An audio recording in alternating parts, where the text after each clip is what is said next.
শ্রী শ্রী ঠাকুরকে প্রণাম। ভক্ত স্বজন দাদা মায়েদের জানাই নমস্কার এবং জয়গুরু।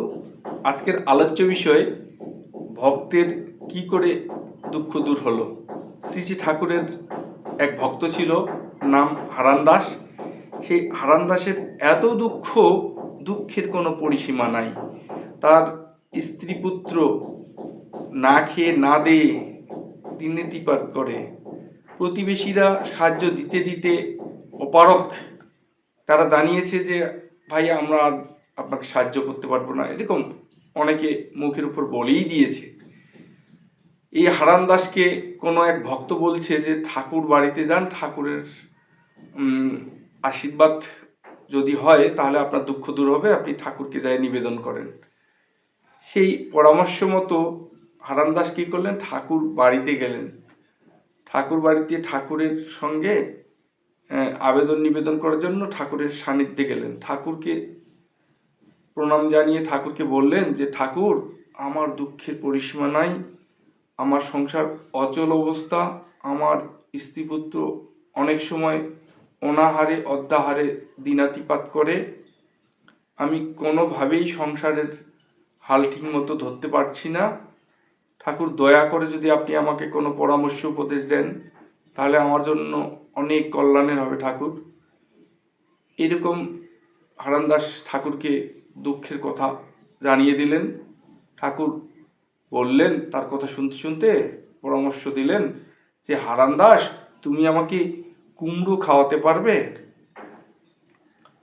ঠাকুরের এই কথায় হারান দাস বললেন, ঠাকুর আপনি আজ্ঞা করলেই আমি কুমড়ো খাওয়াতে পারবো, আপনি নির্দেশ করেন আমাকে, আমি কুমড়া চাষ করে আপনার জন্য নিয়ে আসবো। বলে হ্যাঁ হারান দাস, তুমি তাই করো, বাড়িতে গিয়ে কুমড়া চাষ করে আমার জন্য কুমড়া নিয়ে আসো। হ্যাঁ, ঠাকুরের আজ্ঞা পেয়ে হারান দাস বাড়িতে গেলেন। বাড়িতে যেয়ে এরোর কাছ থেকে কুমড়ার বীজ সাহায্য নিয়ে কুমড়া লাগাই দিলেন জমিতে চাষ করে। হ্যাঁ, ঠাকুরের আশীর্বাদে তার কুমড়ো অনেক বড় হতে লাগলো।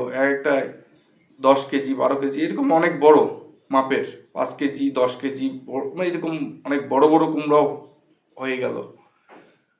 ঠাকুরের নামধান ইষ্টভীতি তার চলছিল, তাই কুমড়াও তার ধীরে ধীরে বড় হয়ে গেল, আর ঠাকুরের আশীর্বাদও ছিল।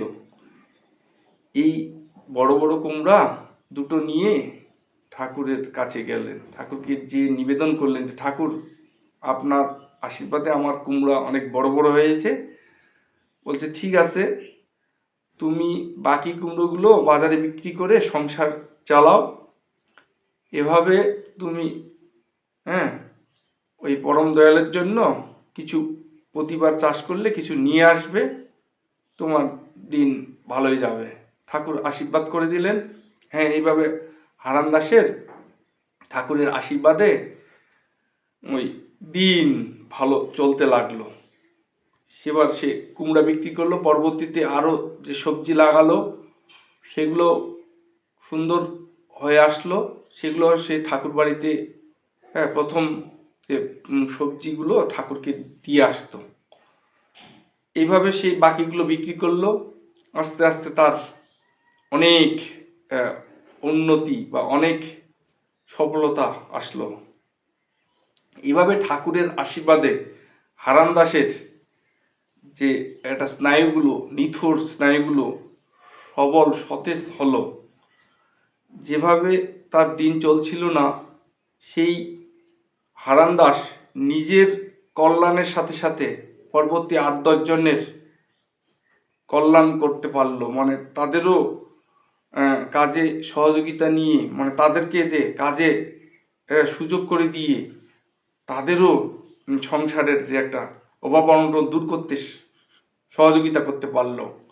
এভাবে শ্রী শ্রী ঠাকুরের বা দয়ালের দয়ায় হারান দাসের সহ প্রতিবেশী অনেকের মানে সে সহায় হলো। তার যে কৃষিক্ষেত্রে তাদেরকে কাজে সহযোগিতা নিতে পারলো, তাদের কিছু সবজি ক্ষেত তাদেরকেও দিল, মানে কিছু খাওয়ার জন্য সবজি দিত। প্রায় অনেকের সংসারের তখন অভাব দূর হলো। এভাবে দয়ালের দয়া থাকলে পরে আমাদের প্রতি প্রত্যেকের অভাব অনটন দূর হতে পারে। সেজন্যই প্রয়োজন সর্বাগ্রে প্রত্যুষে ইষ্টভীতি।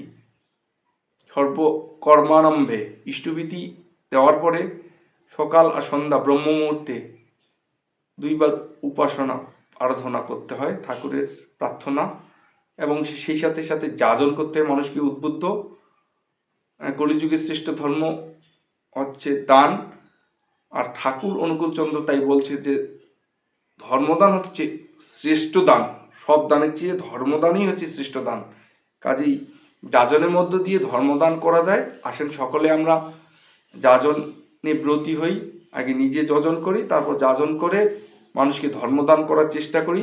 তাহলে নিজের কল্যাণ, প্রতি প্রত্যেকের কল্যাণ, আর সেই সাথে ঠাকুরের পরামর্শ নীতিবিধিতে চলার চেষ্টা করি, তাহলে সর্বাঙ্গীন মঙ্গল হবে। আসেন ভক্ত স্বজন দাদা ও মায়েরা, আমরা প্রতি প্রত্যেকে এই ব্রতে ব্রতী হই, নিজেকে ধন্য করি, সকল প্রতিবেশীদের মঙ্গল কামনা করি। এই প্রত্যাশায় আমার আলোচনার এখানে ইতি টানছি। সবাইকে অন্তরে অন্তরস্থল হইতে সম্ভাষণ। জয় গুরু।